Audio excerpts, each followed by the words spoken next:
EA Interviews, episode 77. Inspiration, transformation, success stories, and the Imperfect Action Round. 7 days a week.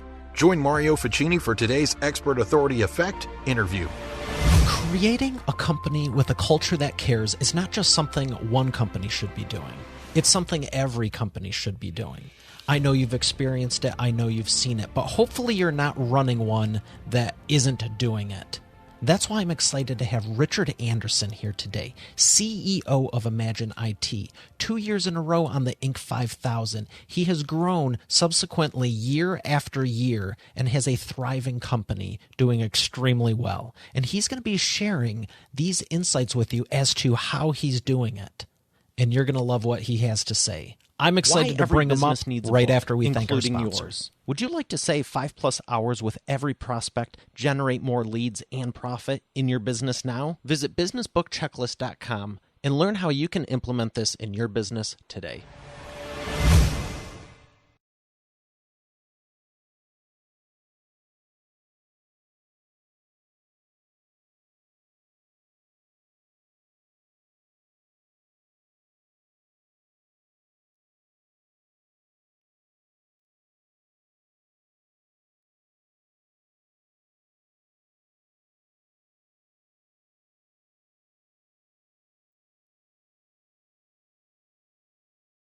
Here he is, ladies and gentlemen, Mr. Richard Anderson, CEO of Imagine IT. Richard, it's great to have you here. How are you feeling? I'm awesome, man. It's great to be here. Thanks for having me.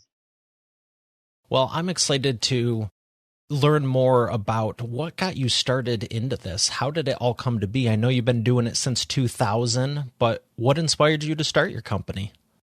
It's an entrepreneurial curse, I think. You talk about inspiration. Sometimes it's just a calling. You know, my parents were entrepreneurs. My wife's family's entrepreneurs. My aunts are entrepreneurs, uncles. I don't think there was ever a question as to whether or not I was going to be in an entrepreneurial venture like this or not. But I've always liked technology. You and I were talking about how many cores are in a computer. I mean, I had a computer back when I was probably 10 years old, and back then they weren't much of a computer, but we thought they were pretty cool. So I think it was just inevitable.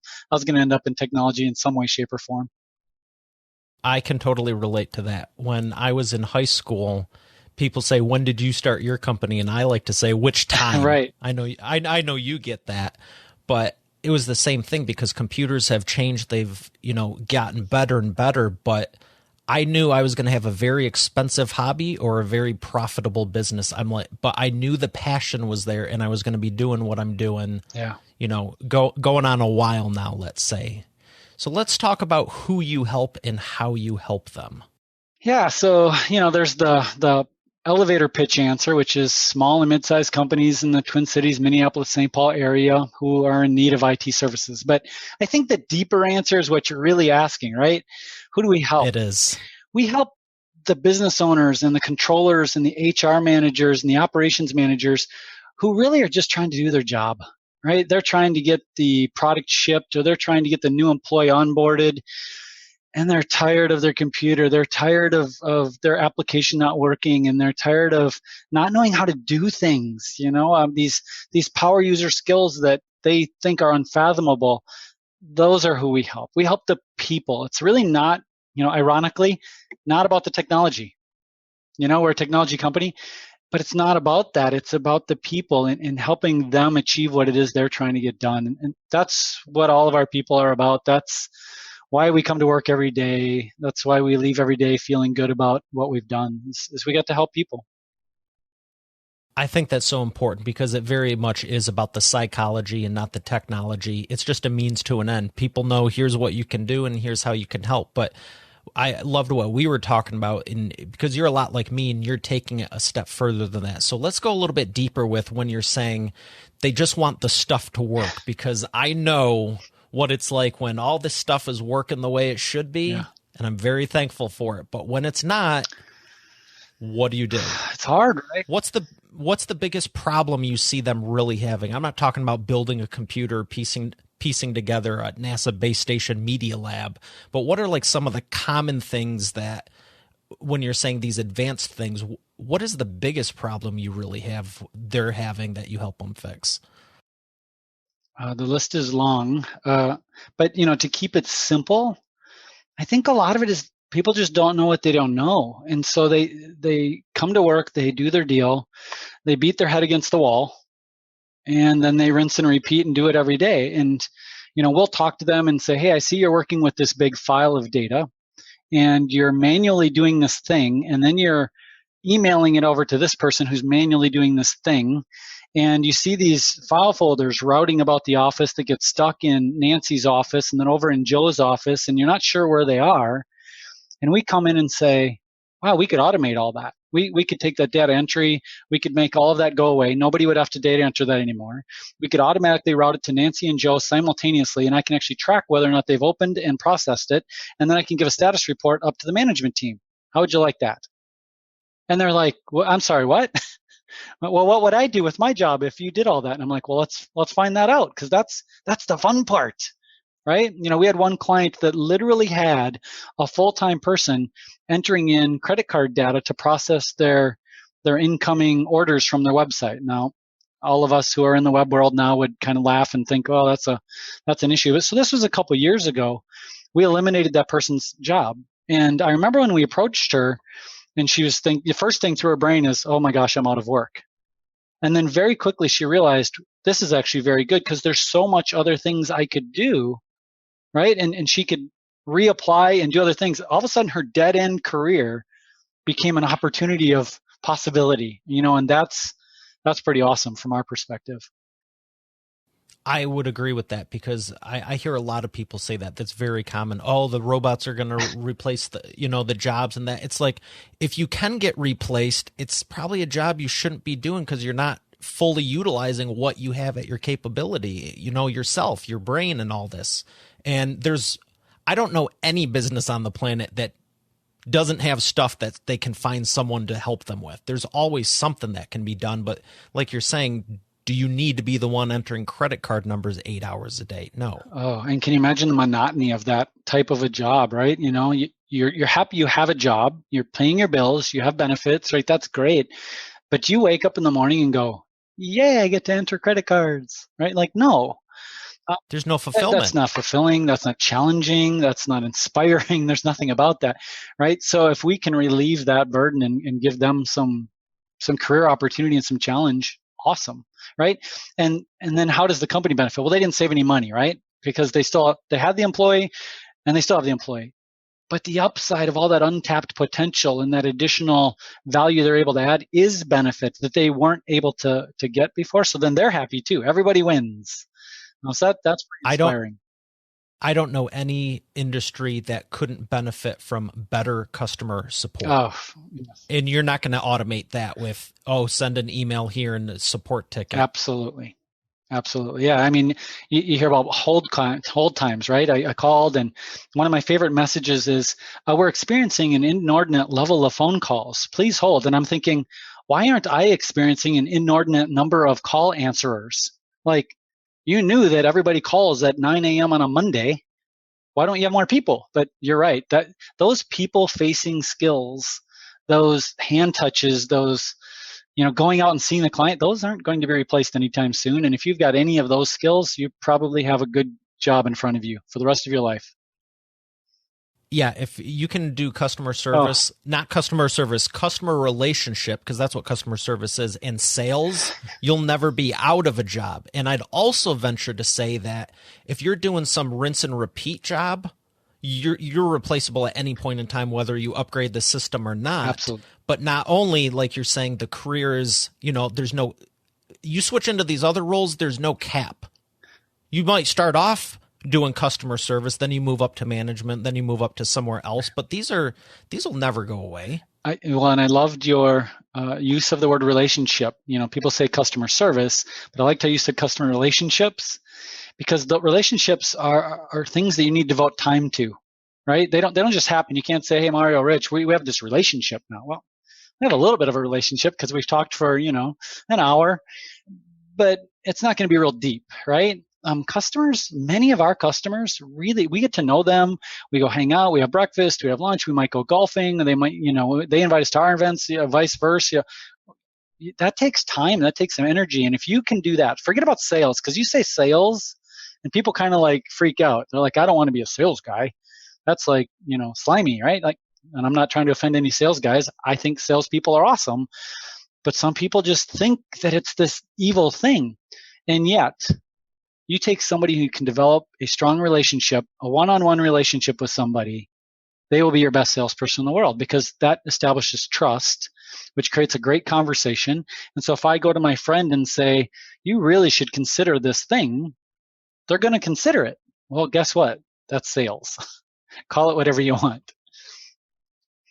I agree. And I like building relationships, whether it's personal or professional. I was alluding to, if you get good at people skills, and if you learn the skill set of people skills and the skill set of sales, you'll never be out of a job anywhere. Fully agreed. But I do not like salesy. I can't tell you how many people reached out even this week there's someone on LinkedIn that connected. I was like, hey, how's it going? And, I go to build a relationship. He sent me 13 links in the last 2 days. Oh my goodness. And I'm like, I very politely was like, bye-bye. Hey, thanks for the info, but let me get through these before you send any more. I don't know if it's a bot or whatever, but it's like, I'm always looking for the best in people, but everyone likes buying, but no one likes being sold. Agreed. Fully agreed. I don't like salesy, like bad. And really, there's nothing wrong with sales. It's more how people go about it, and most people are doing it wrong. But I'm also not saying to just build a relationship for like, ooh, there'll be some benefit at the end that I can monetize. Like, maybe there is, maybe there isn't. But right. When you focus on people, you're golden, no matter what you're doing. Well, and you just nailed it. It's the golden rule, right? If you're being sold to, that doesn't feel good. And if you are selling to someone, that doesn't feel good. But if you are helping somebody and you are investing in a relationship for long-term mutual benefit, only good things will happen. And I loved what you were saying. No.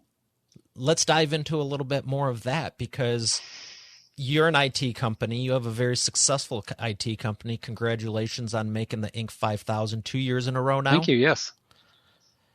That is awesome. But what you told me that you're known for is really, why don't you tell the audience? Because I think it's awesome. Happiness. And I can't say it enough, because you tell someone you're an IT company and you're focused on happiness, they kind of give you that nervous chuckle. Like, oh, that's cute. And it's like puppy dogs, right? Like, but it's real. And for us, it's like a calling. So everybody we interact with, we first of all kind of ask ourselves, do we want to invite them into the circle of happiness or not? Because if you do, then everyone else in the circle must be positively or at least neutrally impacted by that addition, right? By definition, if we are going to expand the circle of happiness, we cannot introduce toxic elements to the circle. And so the first thing we do when we look at a new employee or a new client, who we call them partners, or a new vendor, or a new relationship of any way, shape, or form, we ask, is this going to help or hurt the circle, right? So it takes every decision we have and puts it through this microscope filter and says, if this isn't going to help us, the greater good, then we're not going to do it. So that's kind of like baseline. Well, second thing is all of our conversations then take a more holistic approach. Offline, you and I were talking about work life and professional and personal, and people say, oh, you need a good work-life balance, and then you hear other people saying you really can't get balance. You just really are just trying to keep them within range of one another, but there is no such thing as balance, at least sustained. And so when we talk to somebody one-on-one and we meet with our team members, you got to hear this, because when I tell other business owners this, they don't believe me. Every 2 weeks, we have a check-in, one-on-one check-in with every team member we have, right? And some people are like, I'm sorry, what? Like, we meet with our guys like annually. Is this like a compensation review? And I'm like, no.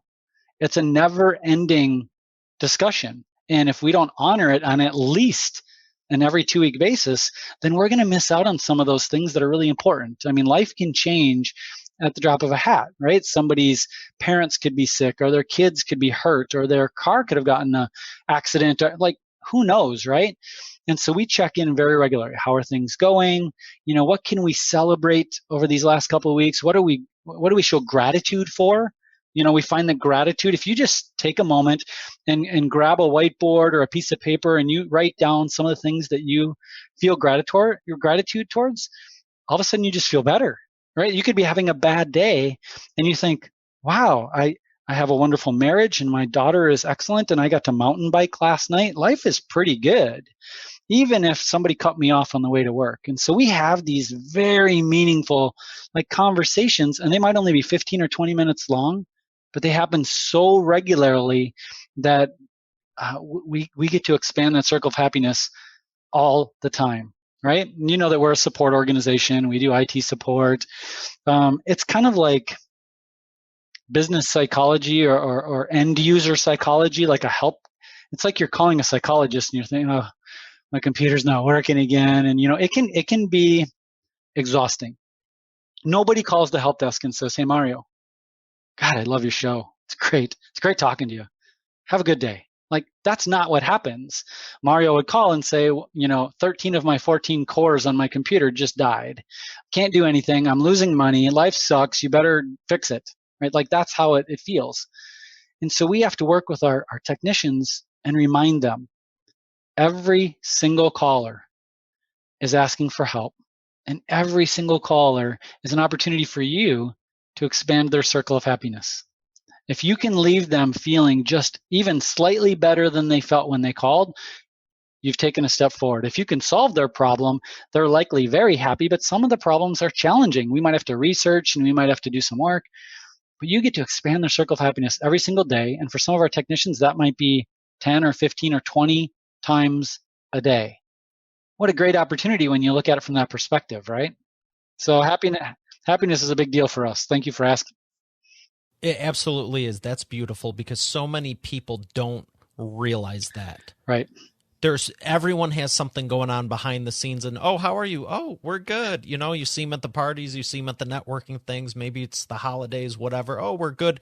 Oh, really? Your life is fantastic. There's never any downside to it. Yet on Facebook, you're complaining about 14 different things. No one ever reaches out. Right. No one ever reaches out. And we had a guest speaker at church, and I remember seeing what he had on Facebook, and I'll never forget it. And it said thug, troubled human unable to grieve. And I was like, how many thugs are there out there?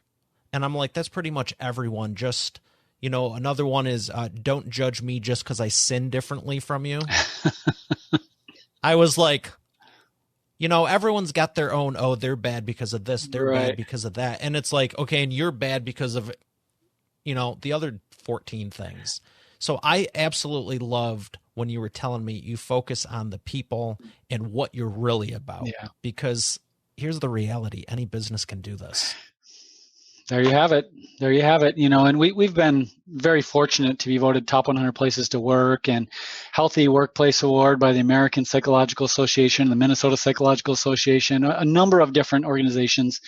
And they almost always ask, what do you do? If we wanted to have a culture like that, what do you do? And I go, well, first and foremost, you actually have to care, right? You actually have to want to have an amazing, caring, a collaborative, a vulnerable culture. Because if you don't want that, it doesn't matter what you do or what you say, it won't happen. Second thing is there isn't one thing you can do. What you find is that initiatives or even people have kind of a useful life. You might only have a team member for 3, 4, 5 years, but maybe they're the cheerleader, right? They're the person who gets everybody to get up out of their seats and do 10 push-ups. You're like, okay, that's weird, but people loved it, right? That gets old. And so if that was my best practice, and then you talk to me 6 months later and said, hey, how's that push-up thing going? We're not doing that anymore. Oh, it must suck working there. No, because we replaced it with 3 other things, right? So we have a virtual reality gaming system set up in our office. The guys will go over there if they need a break. They got a bad phone call. They're stressed out. They'll go virtual reality and play Beat Saber, or they'll go walk through some haunted house or do something. Then they'll go back to work. We've got a Nintendo Switch gaming center right around the corner from my office. And they have some smash beat up your friend game. I don't even know what the heck it's called because I'm not a gamer, but they would go do that. They would go play games. So we've got a massage chair over in our lobby area. And if they need a break, they'll go get a massage in the massage chair. We've got one of those big campfire-sized Jenga games, the big 2x4 ones. And we put that on like a 3-foot high table. And so when that thing comes crashing down, the whole office can hear that somebody just lost Jenga, right? It isn't one thing. It's not the full-time salad bar or the veterans leave policy that we give to folks that are in the active duty. It's 50 of them. And it's the fact that if you ask me again next year what those 50 things are, 10 of them will be different. It's because you care. Anybody can do it. I love that.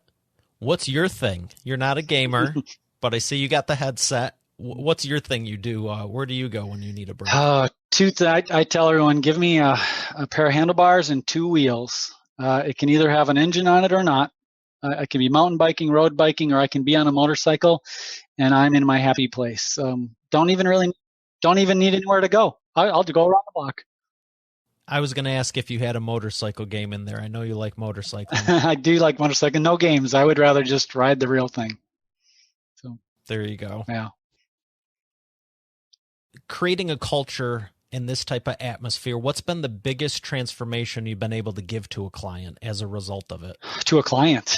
I think the mystique is the thing, right? So when clients come to us, they're immediately defensive, and they immediately think that, oh, it's the IT company. Oh, great, another black hole of a place that won't help me with my problems, right? So the biggest thing that we give them is this friendship and this hope and this belief that we got your back, right? And so they'll call and immediately think, oh, first of all, I'm going to hold for 15 minutes. I'm going to talk to, Joe Idiot, and they're going to hand me off to somebody else who's not going to do anything. And that's not how it is. We answer the calls, we get them to a technician. We then actually treat them like people and talk to them and say, hey, how's it going? How's your day? Oh, this is urgent. Well, let's get rid of the small talk and let's get through this, right? Like, we actually address them as people. We get to know them. We know what they're working on. We can almost anticipate why they might call because they're an Excel user.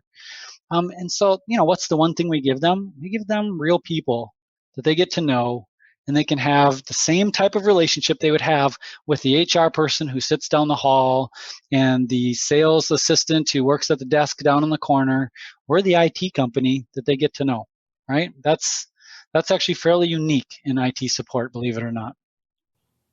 What has this done for referrals for your company? Well, and there you have it. We don't really do, marketing. We don't have billboards. We don't go in magazines. We've grown, as you noticed on the Inc. 5000 for 2 years straight, we've grown by about 25 to 30% compounded annual growth now for 5 years in a row. And our first, second, and third leading lead source are referrals, and referrals. That's where we get our leads. It comes from friends. It comes from customers. It comes from end users. We have people who leave one company, go to another company, and then pull us into there because they're so frustrated with the IT support and their new company that they're like, just call Imagine IT and they'll take care of it. So referrals are definitely the thing. And they hear the happiness thing, expanding the circle of happiness, and they kind of roll their eyes. And then once they get here and they know us, they realize that it's real, and they weren't happy before. They are more happy now, and they have friends that are unhappy. It's a natural referral. So it's helped us very well. And to your point, anybody can do this. Anybody can create a very strong culture that is a magnet for great employees and referring clients. It has nothing to do with what we do. It's just how we do it and the people that we have in our circle, right? I loved when you said the kicker, though. You actually have to care. Yeah. You can't just put it as a line item as care with all the customers a little bit more. I mean, yeah. That could be send them 2 emails instead of 1. If you don't have that servant's heart, It's not going to work. Would you agree? I totally agree. And, you kind of jokingly said that, but how many times do you see those words on a wall where it's, accountability and integrity and trust? And you hear people's core values. I was at a prospect not too long ago and I saw those words. And so I brought them up. I thought, well, this is good. This is good conversation piece. I'm going to show interest in their core values. And I said, I see that you have accountability on the wall over there. She kind of laughs. Yeah, we're not very accountable. I go, well, isn't it a core value? She says, well, it's more of an aspiration. And I went, so you do. You could put care on the wall, but you actually do have to care. But what if you put some really cool acronyms and C sounds for confidence and A? that could be very special for you. It might not work. I see so many companies do that, and same thing with their marketing messaging. It's like they're just using these platitudinal phrases, and it's like, we care about our customers. It's like, well, everyone says that. Yeah. There's something I saw recently in a show, and it was a mockery of, it's a comedy show, kind of, but the store they were replicating, I'm not going to say the name. If anyone knows where I used to work, it was that one. The store in the show was called Buy More, and it was an electronics retail giant, big box store with a yellow logo. And yeah, you caught it. And on the side, they were panning the camera, and they had all these pictures, the corporate people looking all fancy and doing all the right stuff. And it's like, we would be proud to help you spend your parents' money. So everything around the store, their marketing was like, look at us, we're the best because of this. And I was like, that's hilarious. It might actually work. And it goes into the point like you're talking about. If you don't care, it's going to shine through. It might not be that overtly obvious. Right. But people can feel it. People can sense it. Well, like I said, people ask me, what do you do? One of my questions back to them is what have you done so far? And if their list is non-existent or very short, what are you going to really tell them that's really going to change? Like, they clearly don't care enough to have done anything, much less failed at it. But if you do care, the next thing I will say is this. People embrace the world that they help create. I didn't make it up. Some other smart person said that. But if you truly grasp what that means is, I actually don't have the best ideas. And even if I did, they will work more effectively if somebody else comes up with them, right? And so when you ask what should be on your list, don't try to answer the question yourself. Go get a couple of people together that you value their opinions. Maybe you really want their loyalty, or maybe they're even disgruntled. But get them into a room and say, hey, we'd really like to double down on our culture. We'd like to make this a destination employee or employment opportunity. We'd like people to really love working here. What are the top 5, 10 things you think we should do here? I'm not going to promise we'll do them all. We might not be able to afford, many of them, but I'd like to start making headway. And you have that open and honest conversation. They give you some feedback, and then you actually do 1 or 2 of those things, and then rinse and repeat. What you find is you have a highly engaged culture that will evolve over time, right? It's going to take a little while for people to buy in and to believe that this wasn't a fad that you saw on some fancy podcast. But if it isn't a fad, and if it's real and they get to help create it, it'll last. And then it can self-refresh. Because again, I went through all of my good ideas probably 15 years ago. I don't have very many left, but our team does. And every time you bring in a new team member, they bring another idea with them. It's self-refreshing if you let it be. So giving the team the empowerment and the leniency to say, hey, I want to bring this to you. Yeah. I think that sounds fantastic in and of itself. And is a great segue for my next question of what was the first thing you did when you started doing this? Oh, I don't remember the first. Because you were, what's one that you remember earlier on? Because a lot of what you're mentioning, you're going, oh, we got the virtual reality room. And you said, that sounds fantastic. But I do realize when you're going, hey, go drop all this money on a playroom, not everyone might be able to start with that. I have something at the top of my mind, but what's one you think anyone could do early on to get the ball rolling? One of the first things we did, it actually was one of the things on the list that won us an award back in 2006, I believe, was called Dream Sessions. It has a nice name, but the idea is this. You pull together a group of folks and you say, we're going to dream together today. The things that we dream about today are things that we can't do tomorrow, even if we wanted to. They're going to be too far-fetched. They're going to be too expensive. They're going to be too big and too grandiose. But we're going to dream about them today. And it might be opening a new branch, or it might be creating that virtual reality gaming room, or it might be having unlimited PTO for all of our team members. Like, kind of just go big or go home. And we'd invite people and we'd have these dream sessions. And they would be an hour and a half, 2 hours. We'd make sandwiches, or we'd cater in, or maybe we'd do it even in a non-food environment, right? But it was not a politically attended event. It was anybody in the company who wanted to dream. Didn't matter what your role, didn't matter how long you'd been here. Come on in It's a facilitated discussion, and I tried to say as little as possible other than just directing traffic. And what you'd find is a whole pile of harebrained ideas that people would laugh about and poke fingers at and do whatever. But it was, first of all, entertaining, highly engaged, very, very open-minded. Like once you kind of throw a couple of those crazy ideas out there, it just gets the avalanche going. And then it happens.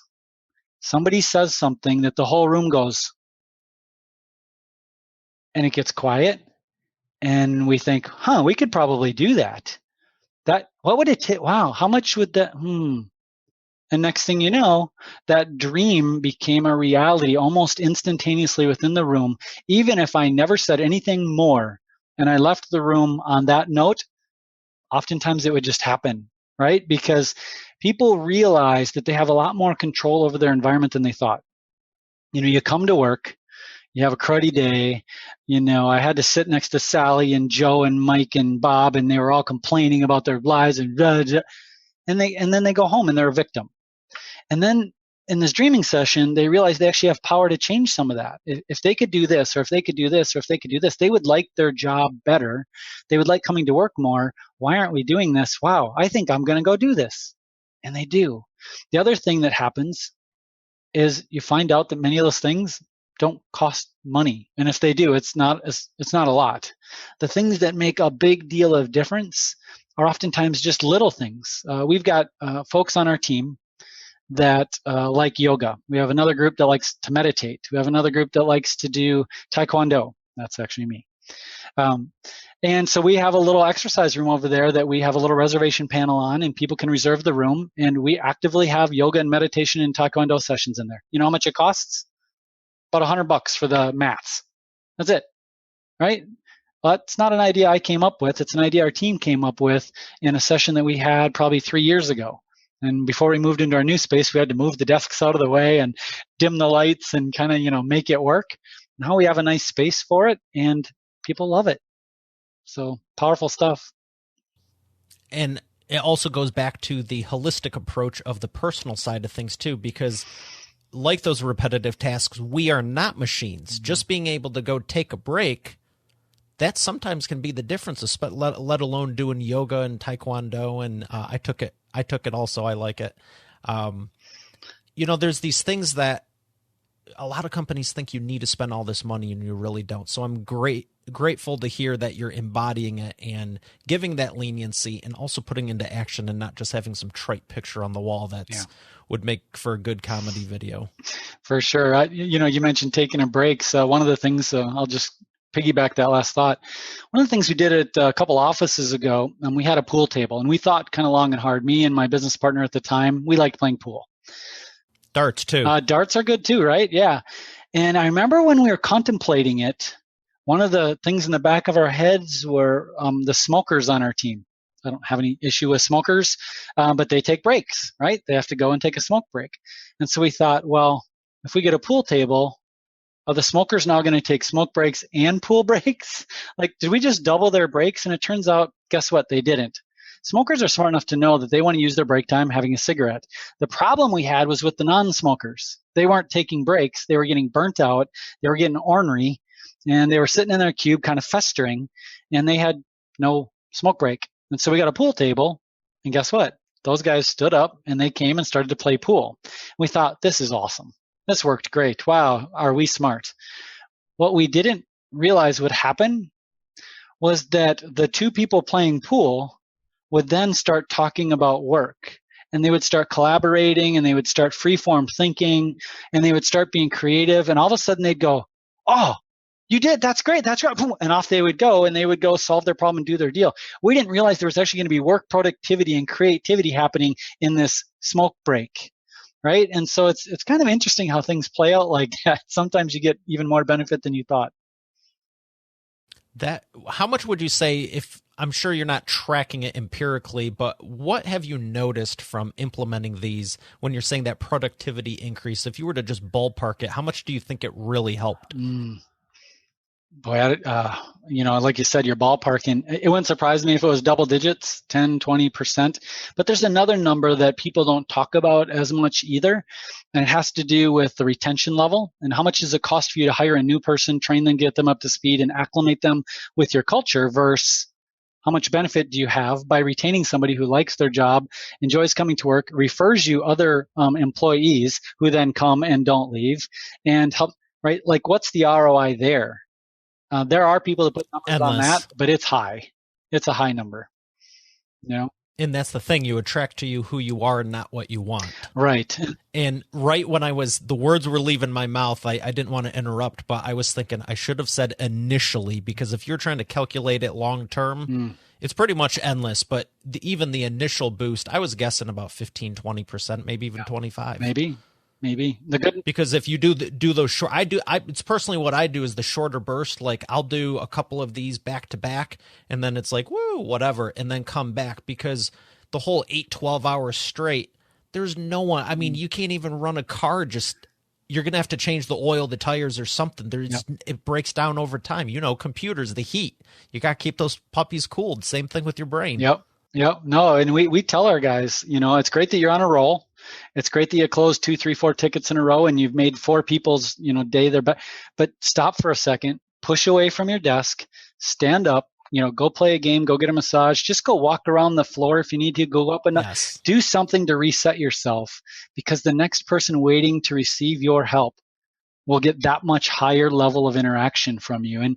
And for those folks that really can embrace that reset, you find that they're happier, they're more productive, they leave feeling more successful, and they're more excited when they come to work in the morning. I mean, it's a really good habit that, again, everybody can learn, right? This isn't an IT thing. Any one of your listeners probably has team members that could benefit from this best practice. Absolutely. Just giving them more freedom and trust. Yeah. Yes. Well, that is a great segue into the second half with the imperfect action round. We're going to come back with that right after we thank our sponsor. Why every business needs a book, including yours. Would you like to save 5+ hours with every prospect, generate more leads and profit in your business now? Visit businessbookchecklist.com and learn how you can implement this in your business today. All right, Rich, we're back with the imperfect action round. Are you ready to take imperfect action? I don't even know what this means, and I'm ready. Well, you built a successful company. You'll do fine. What I do here is 3 simple questions, 60-second rapid-fire answers, and no matter what interview, I know Expert Authority World already got tremendous value already, without a doubt in my mind, but no matter what interview I'm doing, this area is something the imperfect action round, something they can take imperfect action and implement today in their business. And the first question is, what is the fastest path to the cash? Fastest path to the cash. Provide more value than you are charging for. In other words, don't worry so much about what the bill or the invoice or the amount that your proposal is going to have in it. Worry about how much value you can bring to the buyer. Excellent. Number 2, what is the biggest problem you see your prospects making and the fastest way they can fix it? Biggest problem our prospects are making. I'm going to say that they don't know what they don't know. I said that earlier. I'm going to say it again. There are so many infinite possibilities with technology or culture or people or loyalty or whatever they are, but too often we get into our rhythms. And so what's the fastest thing you can do, or the easiest way to correct that? Surround yourself with other smart people. Reach out, join a peer group, read blogs, listen to podcasts. Do what you need to do. Expand your horizons and learn about some of the infinite possibilities that are out there so that you can reset your expectations. That is a great answer. That is a very great answer. Number 3, what's the best way to maximize customer lifetime value? I'm going to go back to our previous conversation. It's being sincere, caring, and establishing a relationship for the long term. If you do that, even if that customer leaves you, they may refer you business, they may come back in a different lifetime or a different employment opportunity, but focus on the people care about the service, and create and invest in that relationship, the rest will take care of itself. Excellent. What is a book that's made the biggest impact on you? I would say any of the Patrick Lencioni series, 5 Dysfunctions of a Team, or any of those. Those are classics, tough to not like them. And then the other one I would probably reference is the EOS Traction books, the Traction, Get a Grip, Rocket Fuel, any of those. For any small business or even medium-sized business, it's just a phenomenal way to start making headway on that long list of actions and to-dos. Those are more great recommendations. I've seen him speak a couple times at the Global Leadership Summit, and he's phenomenal. Patrick or Gino Wickman, or which one? Lencioni. Lencioni, yes, yeah, amazing speaker, yeah. All right. Well, where can people learn more about you and find out more about you and your company? You definitely can find me on LinkedIn, Richard Anderson. There are many of us, but if you look for the one at Imagine IT, that's a good place to land. Otherwise, obviously, our website, www.imagineiti.com. So there's an extra I on there. Otherwise, of course, this podcast, I'm sure will have some great links to it, and you can find more there. Absolutely. We'll make sure they're in the show notes at eainterviews.com. And Richard, it's been an absolute pleasure. I want to say thanks for coming on. It's great having you, and I'm glad we got to do this. Yeah, thank you for having me. It was a pleasure. All right, Expert Authority World, we got another great episode here. I know you got a lot out of it. We will see you on tomorrow's. Have a great day, and God bless. Why every business needs a book, including yours. Would you like to save 5+ hours with every prospect, generate more leads and profit in your business now? Visit businessbookchecklist.com and learn how you can implement this in your business today. Hey, thanks for listening to today's episode. I hope you got a lot out of it. I know I sure did. If you haven't done so already, I invite you to subscribe to the show. And also be sure to check out eainterviews.com for complete show notes, the full interview video experience, links to the resources we mentioned, and more. Have a blessed day, and I'll see you tomorrow.